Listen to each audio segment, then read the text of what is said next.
তাদের মনে হয় ফগ লাইট ইউজ করতে হবে, বিশেষ করে ঢাকার বাইরে হাইওয়েতে যখন যাবেন। হ্যালোজেনের আলো আসলে ওই যে সামনে থেকে যখন ট্রাক বাস মারবে মধু মধু, তখন হ্যালোজেনের আলো আপনাকে খুব একটা মনে হয় না সাপোর্ট দিতে পারবে। এটার স্ট্রোকগুলো অনেক বড় বড় হওয়াতে ওইটার ভাইব্রেশনটা হাতের মধ্যে বোঝা যায়। আর আমাদের হান্টার আমি এত সামনের থেকে দেখিনি। আচ্ছা, এই রাস্তাতে যাই দেখছি, কিন্তু এরকম সামনাসামনি দেখি না। দেখে মনে হচ্ছে নীলে এই কালারটাই নেওয়া উচিত। This colour, only this colour. ওই কিরে, ওই কিরে, মধু মধু।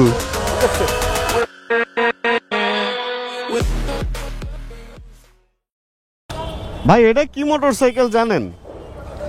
খালি লেখা জিপি, এইচ পাওয়ারের। ও আচ্ছা আচ্ছা, এইচ পাওয়ারের মডেল নাম্বার জিপি। কত সিসি কে জানে, 150 সিসি হবে।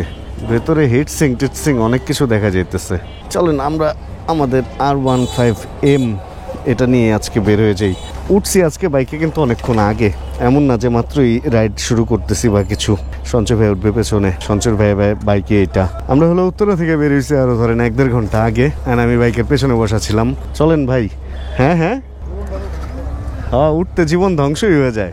উত্তরা দিয়ে আসছি, দিয়াবাড়িতে মোবাইল ফোন থেকে রেকর্ড নিছি। সেই বাতাসের মধ্যে মেঘলা মেঘলা ব্যাপার ছিল, গুড়ি গুড়ি বৃষ্টি পড়তেছিল। আর এখানে ওই যে ফুশন না ফিজন না ফুজন কি যেন একটা পাঞ্জাবির শোরুম, আমি যে পাঞ্জাবি নিচ্ছিলাম এই বাইক জোনের উপরে। কি হলো ভাই, উঠছেন? হ্যাঁ ধরছি তো। আপনি ভাই এই পাশ দিয়ে উঠেন, এই বাইকে উঠা যুদ্ধর সমান। এই নান কাজ করছি। পাড়াতে উঠেন, পাড়াতে উঠেন। এই তো উঠে গেছেন ভাই, আগাইলাম। আর যেটা বলতেছিলাম, সুন্দর ওয়েদার ছিল, বৃষ্টি এনজয় করতে করতে আসতেছিলাম। এসে সঞ্চয় ভাইয়ের জন্য এখানে পাঞ্জাবি খুঁজলাম, বাট সাইজে মিললো না। এখন এই জন্য আবার বের হয়ে যেতেছি। আর বের হয়ে যেতেছি হচ্ছে আমার রয়্যাল এনফিল্ডটাকে রিসিভ করবো বলতে আজকে উত্তরা নিয়ে যাব। হয় ইফতারের টাইমে, যেহেতু পেপার হয় নাই, ইফতারের টাইমে যদি নিয়ে যাই তাহলে রাস্তায় ধরবে না কেউ। আর অথবা মাঝরাতে নিয়ে যাব। মাঝরাতে নেওয়াটাও রিস্ক, অনেক সময় আর্মি টার্মি এই সেই চেকপোস্ট বসে, পেপার টেপার নাই। ও কাকা কই থেমে গেলেন, একটা ঝামেলায় পড়তে পারি। এই কারণে চেষ্টা করবো ইফতারের আজানের সাথে সাথে মানে পানিটা খেয়েই দেন ওইটা নিয়ে এক টানে বাসায় চলে যাওয়ার। তারপরে ওইটারে হয়তো বাসায় কিছুদিনের জন্য রাইখা দিব। আর উত্তরা বাসায় ওইটা থাকলে সুবিধাটা হচ্ছে যে কোনো সময় ওটা বের করা যাবে, মানে সকালে বা রাতে বের করে টুকটাক চালায় টালায় একটু সচল রাখা যাবে বাইকটারে, প্লাস টুকটাক ভিডিও বানানো যাবে। কিন্তু এইখানে থাকলে, যেহেতু এখন বেশিরভাগ সময় উত্তরাই থাকবো, এখানে থাকলে একটু ফাপড় আছে। আর দুইটা বাইক একসাথে থাকলে যখন যেটা দরকার তখন ওইটা নিয়ে বের হওয়া যাবে। এই জন্য সঞ্চয় ভাইয়ের বাইকে আজকে চলে আসছি এখানে।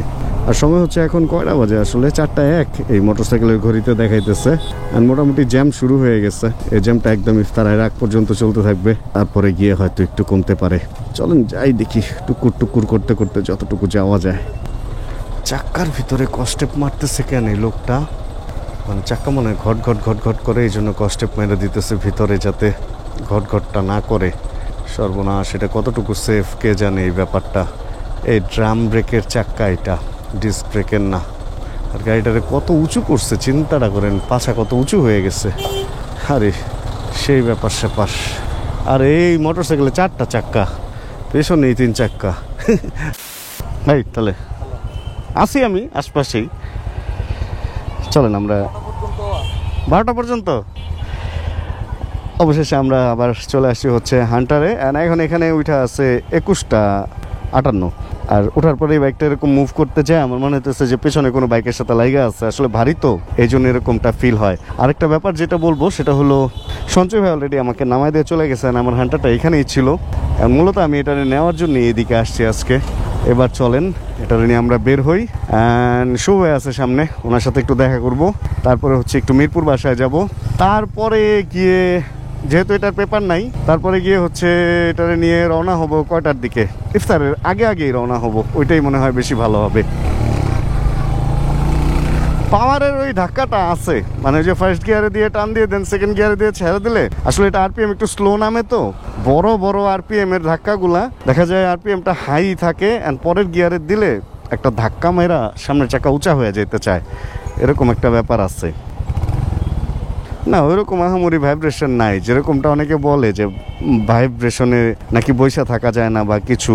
ওই টেকনোলজিটা আসলে আগের মতো অত বাজে নাই, অনেক কিছু চেঞ্জ হয়েছে। অ্যান্ড ফ্রি প্লে আছে এতটুকু। হ্যাঁ এই পর্যন্ত ধরতেছে না, এরপরে গিয়ে যে বাইক আগানো শুরু করে। ঠিক আছে। আজকে এটার উত্তরা নিয়ে যাম। এই কালারটাই সুন্দর না? আবার কোন ভাই বারে বারে কোন এই কালারটা যে সুন্দর। হ্যাঁ হ্যাঁ, আর এনে বললেন না এই কালারটা যে সুন্দর, এনে এনে বলেন এই কালারটাই যে সুন্দর। হান্টারের হ্যাঁ, এই মানে আমার চোখে দেখা এই কালারটা সবচেয়ে বেস্ট। আর আপনার চোখে আমি বিশ্বাস করি যে আপনি ভালো কথা, সত্যি জিনিস দেখেন। চালাবেন? না এখন চালাবো না ভাই, চালাবো আমি ইনশাল্লাহ চালাবো।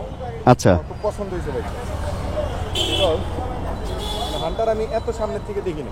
আচ্ছা, এই রাস্তাতে যাই দেখছি কিন্তু এরকম সামনাসামনি দেখিনি। দেখে মনে হইতেছে নীলে এই কালারটাই নেওয়া উচিত। This colour, only this colour. ওই কিরে, ওই কিরে, এই যে মধু এইটাই সেই মধু। colour, ঠিক আছে? একটা ছবি তুলে দিতেছে অপু ভাই আমারে। ব্যাপারটা আমার কিন্তু একটা সৌভাগ্য হয়ে গেল। আসলেই সুন্দর লাগছে। হ্যাঁ, I really like it.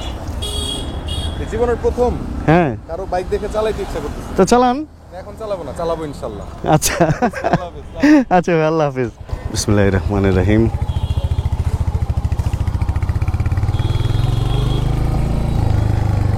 Oh, looking গ্লাসের ভিজিবিলিটিটা এত নাইস, পেছনে সব দেখা যায়, নিশ্চিন্তে ইউটার্ন নেওয়া যায় পেছনে একদম দেখা। ক্লিয়ারেন্সটা একদম পাওয়া যায় যে হ্যাঁ পেছনে ক্লিয়ার, সুন্দর চলে যাওয়া যেতেছে। আমার কাশিটা কেন যে যাইতেছে না। আর আমিও অবশ্য খারাপ, মানে এই টাইম এইভাবে বেরোইতেছি, সন্ধ্যার পরেও এইভাবেই থাকি। একটা উইন্ড ব্রেকার যদি ব্যাগে ক্যারি করি তাহলে দেখা গেছে যে সন্ধ্যার পরে ওইটা যদি পরে ফেলি তাহলে কিন্তু আর ঠান্ডাটা লাগে না। কিন্তু না, আমি তো ওইগুলা পরবো না। আমি সন্ধ্যার পরে ঠান্ডা খাবো, দিনের বেলা গরম খাবো। এই করতে যা আমার এটা ঠিকঠাক হয় না এই কাশিটা। এই আজকে রাস্তাঘাট মোটামুটি ফাঁকা হয়েছে। আসলে ব্যাপারটা কি হয়েছে, ঢাকাই আস্তে আস্তে ফাঁকা হয়ে যাবে, লোকজন এখন আস্তে আস্তে চলে যাবে, স্কুল বন্ধ হয়ে গেছে সবার, ফাঁকা হওয়ার দিন চলে আসছে। ঈদের মধ্যে ঢাকাটা ফাঁকা হইলে হান্টার নিয়ে সুন্দর ঘুরে বেড়াবো কয়েকদিন। আসছিলাম একটু বাসায়, বাইকটাকে পার্ক করছি অ্যান্ড দেন হচ্ছে গাড়িটাকে একটু স্টার্ট দিছি, কারণ বেশ কিছুদিন গাড়িটা হলো চলবে না। আর ঝামেলা হলো গাড়ি না চললে গাড়ি tyre and battery, tyre temper আর ব্যাটারির ওই চার্জ শেষ হওয়ার পসিবিলিটি থাকে। এই জন্য একটু স্টার্ট দিচ্ছি, একটু সামনে নিব, পিছনে নিব, তারপরে আজানের টাইমও প্রায় হয়ে গেছে, হান্টার নিয়ে দৌড় দিব। চলেন তাহলে রয়্যাল এনফিল্ড নিয়ে এবার আমরা রওনা হই। অ্যান্ড একটা ইন্টারেস্টিং ম্যাটার আপনাদের সাথে শেয়ার করি। এটা 350 সিসির একটা ইঞ্জিন, এর মানে এই না যে এটা স্টার্ট দিয়ে সাথে সাথে দৌড় দিবেন। এটাও একটু ওয়ার্ম আপ করায় নিতে হবে যদি বাইকটা অনেকক্ষণ পরে থাকে। অ্যান্ড ওয়ার্ম আপের ব্যাপারটা হচ্ছে আপনি জাস্ট একটু শিখায় দিই, যেহেতু আমি অনেক ভিডিওতেই বলছি এগুলা নিয়ে। সব উঠাবেন, অ্যান্ড এই যে মিটারটা খেলে টেলে বন্ধ হইলো, সব মিটারের কাজ শেষ, এখন পাওয়ারে আনলেন, ইসিইউ এই যে অন হয়ে গেল, ইসিইউ অন হওয়ার পর একটু সময় দিয়ে স্টার্টটা দিলেন। ওকে, এভাবে কিছুক্ষণ রাখবেন, রাখলে কি হবে, ফুল ইঞ্জিন অয়েলটা ইঞ্জিনের মধ্যে ঘুরে যাবে অ্যান্ড ইঞ্জিন অয়েলটা ফ্রি থাকবে, অনেকদিন পর্যন্ত টিকবে। এই হলো ব্যাপার। অ্যান্ড স্টার্ট দিয়ে যদি দৌড় দেন তাহলে এমন না যে বাইক চলবে না, কিন্তু যে বাইকটা ধরেন 60,000 কিলোতে ইঞ্জিনের কাজ লাগতো ওইটা হয়তো 40,000 বা আরো নিচেও লেগে যেতে পারে, অথবা এমন হইতে পারে আরো অনেক আগে ইঞ্জিনের কাজ লেগে যেতে পারে। তো বি কেয়ারফুল, এমন কাউকে বাইক দিবেন না যে যে স্টার্ট দিয়ে দৌড় দেয় আর নিজেও এই ভুলটা করবেন না, তাহলে আপনার বাইক ভালো থাকবে ভাই। আপনার বাইক ভালো থাকলে আমার নিজেরও ভালো লাগবে, এটা বাইকারের বাইক ভালো থাকলে আমার তো অবশ্যই ভালো লাগবে। এটার অ্যাডজাস্টমেন্টটা এত বেশি মজার ভাই, রয়্যাল এনফিল্ডের এই জিনিসটা খুবই ভালো করছে, অ্যাডজাস্টটা খুব অল্পতেই করে ফেলা যায়। বিসমিল্লাহির রহমানির রহিম। আলো আছে দেখছেন ভাই, তাহলে আল্লাহ হাফেজ। আজকে হচ্ছে লাইফে মোটামুটি প্রথমবারের মতো রয়্যাল এনফিল্ড নিয়ে আমি হচ্ছে ইসে উঠবো, মেইন রোডে উঠবো। এর আগে আমি 300 ফিটের চিপা চাপায় চালাইছি, 300 ফিটেও কি চালাইছি, হ্যাঁ 300 ফিটেও চালাইছি ক্লাসিকটা, আর হান্টার 300 ফিটের চিপা চাপায় চালাইছি, বাট মেইন রোডে চালানো হয় নাই। আজকে একটু মেইন রোডে চালায় চলেন আপনাদের সাথে এক্সপিরিয়েন্স শেয়ার করি যে রাস্তায় আসলে এইটার অভিজ্ঞতাটা কীরকম কি। মানে এই সমস্ত রোডে তো ঢুক করে আস্তে আস্তে চলা যায়, কিন্তু মেইন রোডে অন্যান্য গাড়ি এবং সব কিছুর সাথে সামঞ্জস্যতা রক্ষা করে এই বাইকটা কতটুকু আপনাকে সাপোর্ট দিতে পারবে ওই ব্যাপারটাই আজকের ভিডিওতে সম্ভবত আপনাদের সাথে শেয়ার করতে যাচ্ছি। একটা ব্যাপার আমি এই চিপা রাস্তা দিয়ে চালাইতে যাই মোটামুটি খেয়াল করতে পারতেছি যে আসলে একটা বাইকের ব্রেকিং যত ভালোই হোক না কেন, বাইকের যখন ওয়েট বেশি থাকবে তখন অবশ্যই আপনাকে একটা জায়গা হাতে রাখতে হবে যে বাইকটা যাতে ব্রেক করে আপনি থামাইতে পারেন, কারণ এটা যত জোরে আপনি ব্রেক কষে ধরবেন তত কিন্তু বাইকের ধাক্কাটাও আপনার উপরে এসে পড়বে। ব্যালেন্স করার একটা ব্যাপার আছে, বডির উপর ওই ব্যাপারটা লাগে। আর আরেকটা জিনিস যেটা চিপা চাপায় রিক্সার জ্যামে মোটামুটি অন্যান্য বাইকে যে শান্তিতে আপনি কি বলে এটারে কোনাকাঞ্চি দিয়ে বের হয়ে যেতে পারবেন, এটাতে একটু বডিতে প্রেশারটা বেশি পড়ে, কারণ বাইকের ওয়েট বেশি। বাইক যখন চলবে তখন ওয়েটটা আপনার ওইভাবে গায়ে না লাগলেও বাইক যখন জ্যামে থাকবে, যখন বারে বারে আপনার পা নামাইতে হবে, ডানে বায়ে মোচড়াইতে হবে, তখন কিন্তু এই ব্যাপারটা আপনার লাগবে। আর এগুলা কি রাস্তার মাঝখানে দিয়ে রাখছে বোঝা যায় না কিছু না, সামনের বাইক সরে গেছে আর আমি ধুম দিয়ে লাগাই দিতেছিলাম। যাক, রোডঘাট মোটামুটি ফাঁকা হয়ে গেছে অ্যান্ড ফিল আছে ভাই বাইকটা চালাইতে, এটা যেমন সত্যি ঠিক ওই রকম। মানে heavy bike is heavy bike, heavy bike is not for একটা কমিউটার বা কমিউটিং করার জন্য যে বাইক, ওই বাইক অবশ্যই ওইটা না। হেভি বাইক আসলে হেভি রাইডের জন্যই ঠিক আছে। এই ছোট্ট এক্সপিরিয়েন্সে আমি এটাই বলবো যে আছে মানে কিছু প্রতিবন্ধকতা আছে বাইকটা চালাইতে গেলে, অ্যান্ড ভাইব্রেশন নাই আমি এর আগে বলছি, কিন্তু এখন যখন নিজের করে বাইকটা চালাইতেছি, এই যে যখন চলতেছে হাতের এখানে ভাইব্রেশনের একটা ব্যাপার ফিল হইতেছে যেগুলো অন্যান্য বাইকে ফিল হয় না।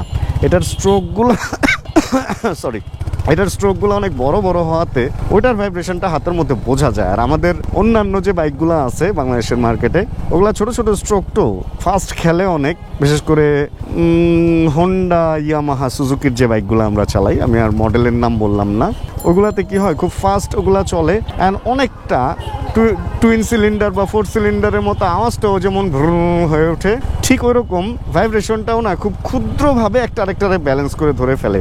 আর এটা একটু বড় বড় পাম হওয়াতে ভাইব্রেশনটা একটু হাতের মধ্যে হালকা টের পাওয়া যায়। তবে হ্যাঁ, আগে যে রয়্যাল এনফিল্ডগুলো ছিল ওই তুলনায় অনেক বেশি ভালো। আর এই বাইকটা চালাইতে গিয়ে উপরে থেকে আমার মনে হইতেছে কি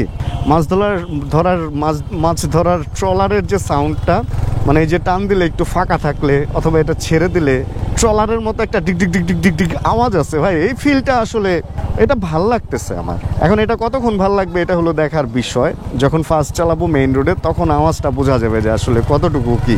এমনিতে তো বারে বারে জ্যামে পড়তেছি, জ্যামে পড়ার পরে টান দিতেছি, আওয়াজটা খুব ফিল পাইতেছি। অ্যান্ড ইঞ্জিন একটু একটু করে গরম হইতেছে, মানে চালাইছি তো 2-2.5 কিলোর মতো, যেহেতু জ্যামে চালাইছি ইঞ্জিনের গরমটা হালকা পায়ে লাগতেছে।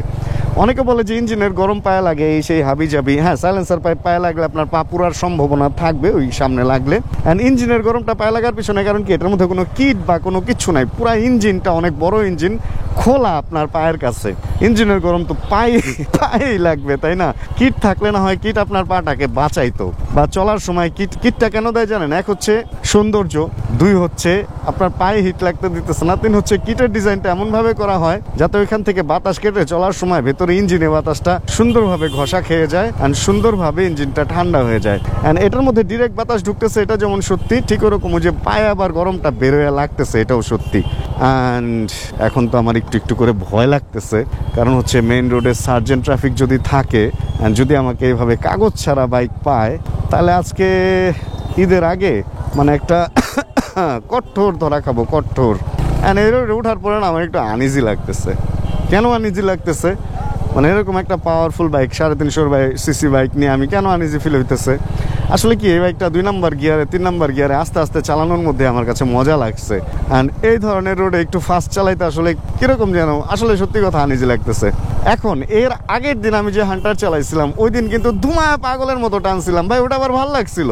বাট আজকে ওই মুডে নেই আমি, আজকে আমি একদম ধীরে চালানোর মুডে আছি, তো এই জন্য আমার কাছে একটু ফাস্ট চালাইতে ভালো লাগতেছে না। যাক, ধীরে ধীরেই চালাবো, 40-50-60 পর্যন্তই হায়েস্ট উঠবো এরকমটাই ইচ্ছা আছে। আর সব বাইক এরকম আমাকে পার হয়ে চলে যাবে, এটা নিয়ে আমার কোনো মাথা ব্যথা নাই।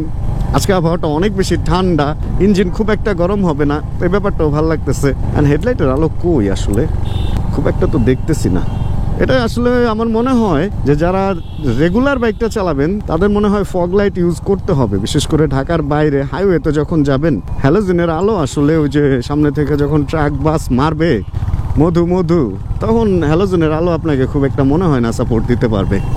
ফাঁকা রাস্তায় ঠিক আছে, বাট যখন অন্যান্য বড় গাড়ির চিপায় পড়বেন তখন হ্যালোজেন কাহিনী আছে। এই বাইকে ভাইব্রেশন নাই বললে ভুল হবে, এই যে সাইডে চলতেছে না, ট্যাঙ্কের এখানে ভাইব্রেশন ফিল করা যায়, হ্যান্ডেলে ভাইব্রেশন ফিল করা যায়, একটা ভাইব্রেশন আছে। কিন্তু ওই যে কিরকম এটা হাত অবশ করতে পারে হালকা পাতলা, বাট একদম আহামরি যে কাঁপতেছে ধুমধারাক্কা ওইটা না, এটা ছোট্ট ফোনের মতো একটা ভাইব্রেশন ফিল হইতেছে, এটা সত্যি কথা। যেটা হবে সেটাই আপনাদের সাথে শেয়ার করবো রে ভাই। আর এইটুকু ভাইব্রেশন আসলে মেনে নিতেই হবে। রয়্যাল এনফিল্ড একটা শখের জিনিস তো।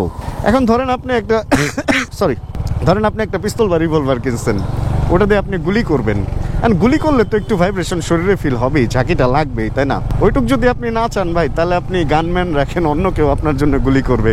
আর আপনি যদি শুটার হইতে চান, অবশ্যই আপনাকে ওই ধাক্কাটা নিতে হবে। আপনি যদি রয়্যাল এনফিল্ড চালাইতে চান, তাহলে অবশ্যই রয়্যাল এনফিল্ডের এই ধাক্কাটা আপনাকে নিতে হবে। আর যদি মনে করেন না, চালাবেন না ভাই, তাহলে মানে এই ধরনের ধাক্কা নিবেন না, তাহলে অন্যান্য বহুত চয়েস আছে, অন্যান্য অনেক বাইক আছে আপনার কেনার মতো। আর আমি বাইকটা কেনার পরে মাত্র চালানো হয়েছে 12.7 কিলো, 3 নাম্বার গিয়ারে চলতেছে, অ্যান্ড 60 পর্যন্ত খুব সুন্দরভাবেই তুলতে পারতেছি। ফুয়েল যা ভরছিলাম 1 কাটা কমছে, এটা অবশ্য বারে কমে। অ্যান্ড আরে ইন্ডিকেটার দেই নেই, জোশে খেয়ালই নাই যে আসলে ইন্ডিকেটরও যে দিতে হবে। যাক, রাস্তাঘাটে মোটামুটি এই টাইমে ভালোই গাড়ি ঘোড়া থাকে। আমি ভাবছিলাম যে একদম ফাঁকা থাকবে, আমি ছাড়া কেউই থাকবে না, বাট ব্যাপারটা ওইরকম না। আসলে ব্যাপারটা অনেক গাড়ি আমি ছাড়া অনেকেই ফিরতেছে এই টাইমে। কারো কি কাগজ নাই নাকি বুঝতেছি না। কিরকম কি অন্য গাড়ি বাইকের সাথে ভাই, টর্কটা এত মজার। মানে আমি যদি এখন 3 নাম্বার গিয়ারে আছি, ধরেন সামনের মোটরসাইকেলটা আমি ওভারটেক করতে চাই, জাস্ট বেশি না, দেখেন রেডি 1 2 3, আমি জাস্ট একটু মোচার দিলে এরকম মোটরসাইকেল পেছনে ফেলাটা ওরকম কোনো বড় ইস্যু না এই স্পিডে। এখন টপ স্পিড কীরকম কি, এইগুলোর জন্য একটু ওয়েট করতে হবে, কারণ ইঞ্জিন অয়েলটা আমি একটু চেঞ্জ করে নিই, নতুন ইঞ্জিন অয়েলটা ঢেলে নেই, তারপরে আপনাদের সাথে বিভিন্ন রকম পারফরমেন্স নিয়েও ভিডিও শেয়ার করব আমি। মানে এটা কি গাড়ি, ইয়ারিস ক্রস মেবি, কারণ করোলা ক্রস তো পিছনে লেখা করোলা ক্রস, কিন্তু এত ছোটো কেন? এই কালোগুলা ছোটো লাগে, এই করোলা ক্রস সাদাটা এত সুন্দর লাগে পাল্টা, বাট কালোটা পিছন থেকে পিচ্ছি লাগতেছে। ভালোই তো স্পিড উঠে রে ভাই, 3 নাম্বার গিয়ারে 80 পর্যন্ত উঠছে, যে বোঝাই যায় না। যাক, 4-এ দেই। 4-এ দেওয়ার পরে স্মুথ হয়ে গেছে, শুধু হাতে ভাইব্রেশন আছে নাকি বাতাসের কারণে ভাইব্রেশন বুঝতেছি না। না, ট্যাঙ্কে হালকা ভাইব্রেশন আছে, কিন্তু ফুড প্যাকের মধ্যে কোনো ভাইব্রেশন নাই, এটা মজার। আর আরও বেশি মজার হচ্ছে সামনে পুলিশ টুলিশ কোনো কিছু দেখা যেতেছে না। ধরেন হুট করে দেখলাম যে চেকপোস্ট নিয়ে বসে পড়ছে, ভাই ওই যে সামনে পুলিশ, ওই পারে না, ওনারা মনে হয় ইফতার করতে থামছে। হ্যাঁ, ওনারা ইফতার করতে থামছে। কাফরুল থানার পুলিশ এখানে কি করে? ওকে, আর্মির চেকপোস্ট না পড়লে আরও ভালো। এখনো পর্যন্ত এই বাইকটা আমি 5 নাম্বার গিয়ারে তুলি নাই, জানেন। 4 নাম্বার গিয়ার পর্যন্ত মনে হয় মাত্র একটু তুললাম। আচ্ছা, একটু পরে সামনে গেলে 5 নাম্বার পর্যন্ত তুলতে পারবো। এখানে একটা খুব আতঙ্কের জায়গা আছে, যেটা হচ্ছে জাহাঙ্গীর গেট। জাহাঙ্গীর গেটের ওই জায়গাটায় চেকপোস্ট না, ওইখানে পেপার খুব বেশি চেক করে। অ্যান্ড ওইখানে যদি ধরে তাহলে আমি ধরা, কারণ আমার লাইফে আমি সবচেয়ে বেশি কাগজ চেকের ফাঁপড়ে পড়ছি হচ্ছে জাহাঙ্গীর গেটের ওই জায়গাটায়। হান্টারের ফিল আসলে হান্টারই, মানে আমি জানি না ক্লাসিক নিয়ে এই রোডে কীরকম কী লাগবে, বাট হান্টারের ফিলটা আমার ভালো লাগছে। চাকা টাকা মোটা, তো ক্লাসিকে চাকা মোটা দেয় নাই ধুত। ওকে, আমরা উঠে গেছি মেইন রোডে অন্যান্য গাড়ি বাইকের সাথে। অ্যান্ড এইবার আমরা 5 নাম্বার গিয়ার পর্যন্ত যাব, অলরেডি চলতেছে 3 নাম্বার গিয়ারে, অ্যান্ড সব গাড়ি আমাকে পার করে চলে যাচ্ছে। এবার আমরা আছি 4 নাম্বার গিয়ারে, বাইকের স্পিড আছে 70, অ্যান্ড আর একটু পিক আপ করে দেন প্রথমবারের মতো বিসমিল্লাহির রহমানির রহিম আমরা 5 নাম্বার গিয়ারে দিয়ে দিলাম। ওকে, 5 নাম্বার গিয়ারে 80 তো উঠে নাই, 75-এর মতো আছে। 75 পর্যন্ত পিক আপ খুব অল্প করলেই ওইখানে ধরে ফেলতে পারতেছে, ওইটাকে হিট করতে পারতেছে। অ্যান্ড আমার যেটা মনে হইতেছে 80-90 পর্যন্ত 5 নাম্বার গিয়ারে খুব সুন্দর এই বাইকটা চলতে পারবে, যেটা এই যে সামনের মোড়টা পার হইলে আপনাদেরকে দেখাইতে পারবো। আবার 3 নাম্বার গিয়ারে নেমে আসছি। 3 নাম্বার গিয়ারও অনেক সরি 3 নাম্বার গিয়ারও অনেক বেশি মনে হইতেছে 20-25-এর জন্য। আসলে এক এক বাইকের রাইডিং স্টাইল এক এক রকম হবে, এটাই স্বাভাবিক। এখন MT-15 রেগুলার চালাই, ওটার সাথে এটারে মিলাইলে আসলেই হবে না, ঠান্ডা লাগতেছে রীতিমতো। ওকে, চলেন আমরা এবার একটু ওভারটেক করে করে চালানোর চিন্তা ভাবনা করব। এই পেছনের গাড়ি এইভাবে আসো কেন? দেখো না আমি ব্রেক করছি, আমি একটা হান্টার চালাইতেছি, তোমরা আমাকে দামই দিতেছো না। অ্যান্ড এটাই অনেকেই বের হয় মনে হয় রেস টেস করার জন্য। দেখেন এই যে গাড়ি কি পাগলের মতো যাওয়ার চিন্তা ভাবনা করতেছে। আবার এমনও হইতে পারে ওনার কোনো ইফতারের প্রোগ্রাম আছে বা কারোর সাথে ইফতারের ব্যাপার স্যাপার আছে, এই জন্য উনি পাগলের মতো ছুটতেছে। হেডলাইট কোনো কিছু জ্বালায় নাই, রাস্তা অলরেডি ডার্ক হয়ে গেছে। পেছনের সবাই অদ্ভুত হর্ন দিতেছে, মানে ওই যে কোনো এক জায়গায় হয়তো পৌঁছানোর কথা, এখন আজান তো দিয়ে দিচ্ছে, এখন কি করবে, পাগলের মতো রওনা হয়েছে। ভাই ইফতার 10-15 মিনিট পরে করেন, ওইটা মানে এমন কোনো হয়ে যাবে না বা কিছু না, তাই না?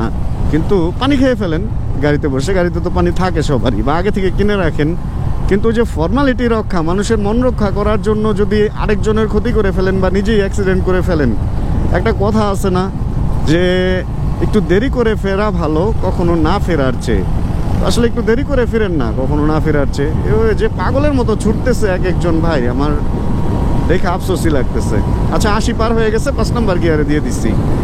অ্যান্ড সুন্দর স্পিড ভাই, মানে 100 পর্যন্ত 100-এ ক্রুজ করতে পারবেন আপনি খুবই শান্তি হালে, খুবই শান্তি হালে। তবে একটু কেমন খালি খালি লাগে, মানে অন্যান্য বাইকগুলো আর একটু ভরা ভরা থাকে, তো এটা একটু খালি খালি লাগে, মনে হয় যে কিচ্ছু নাই, ফুল বাতাসটা গায়ে লাগতেছে, এটা ভালো লাগতেছে একদিকে। কিন্তু টায়ার্ড হবেন এই সমস্ত বাইক চালাইলে, বাতাসের ধাক্কায় টায়ার্ড হবেন তাড়াতাড়ি। এই জন্য এই ধরনের বাইক চালাইলে অলওয়েজ গরম থাক ঠান্ডা থাক উইন্ড ব্রেকারটা ইউজ করবেন, তাহলে শরীরে বাতাসের ওই ধাক্কাটা লাগবে না, মানে সরাসরি বাতাসের ছোঁয়াটা লাগবে না, আর আপনি টায়ার্ড হবেন দেরিতে। যত যেই বাইক হচ্ছে যত ভালো বাতাস কাটতে পারে ওই বাইকে আপনি টায়ার্ড তত কম হবেন। অ্যান্ড যে বাইক না কাটতে পারে ওটার জন্য তো উইন্ড ব্রেকার আছে। এক হলো বাতাসের ধাক্কা আপনাকে ধাক্কায় ধরে রাখবে, ওটা তো উইন্ড ব্রেকারেও ধরবে, আর একটু বেশি ধরবে খালি গায়ে হচ্ছে। বাট যেটা হলো বাতাসের ছোঁয়া, মানে আপনাকে ঠান্ডা করে দেওয়া, গরম করে দেওয়ার যে ব্যাপারটা, ওইটা যত বেশি হবে আপনি টায়ার্ড তত বেশি হবেন। এমনিতে আমাদের মনে হয় যে হ্যাঁ বাতাস লাগলে তো শান্তিই লাগতেছে, হ্যাঁ গা জুড়ায় যাইতেছে, জুড়ায় তারপরে কিন্তু ঘুম চলে আসে, মানে ওইটাও আপনাকে টায়ার্ড করে। এই জন্য শরীরের হিটটা ধরে রাখতে হবে, তা উইন্ড ব্রেকার পরে দেন লং রাইডে হান্টার নিয়ে বা যেই বাইক নিয়েই হোক রওনা হয়ে যাবেন। এই হলো অবস্থা। আবার 4 নাম্বার গিয়ার, এনজয় করতেছি। মানে আমার মনে হইতেছে যে মার্কেটে যে দামে হান্টার বিক্রি হইতেছে নতুন, ওর চেয়ে বেশি দাম দিয়ে পুরানোটা কিনে আমার লস হয় নাই, এরকমটাই আমার মনে হইতেছে।